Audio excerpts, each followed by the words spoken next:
Gideon seeks clarity on love's duality between comfort and sacrifice. Grew restless. He had listened to the pastor's words since he was a tiny lamb, but he had also watched too many of his cousins disappear behind the barn door and never come back the same. Gideon tossed his curling horns and trotted up to the preachervore while the man was sharpening steel on the old whetstone.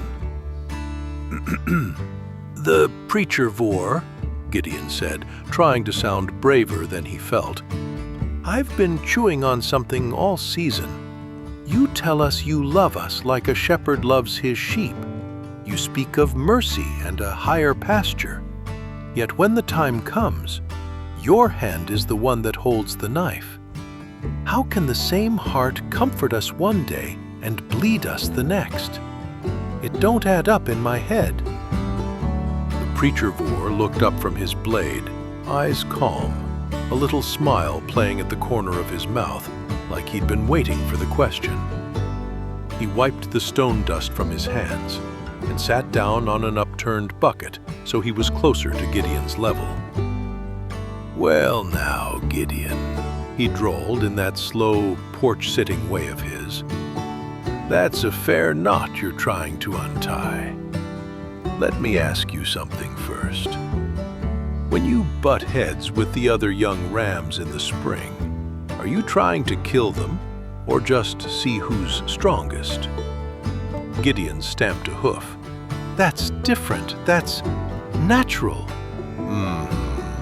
The preachervore nodded.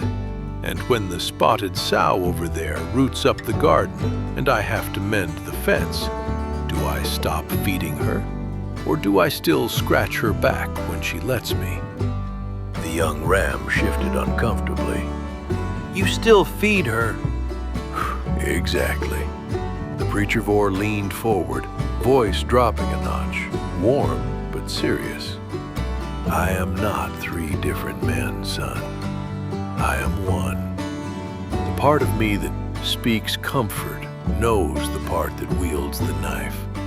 The part that eats knows the cost of every bite. He just watches and remembers that nothing in this world lives without something else laying its life down." A wise old cow named Mabel had wandered over, chewing her cud really slow and thoughtful. "I've heard you say the higher pasture waits for all of us," she said in her deep, patient voice. "Yet some of us go through your hands to get there sooner than others."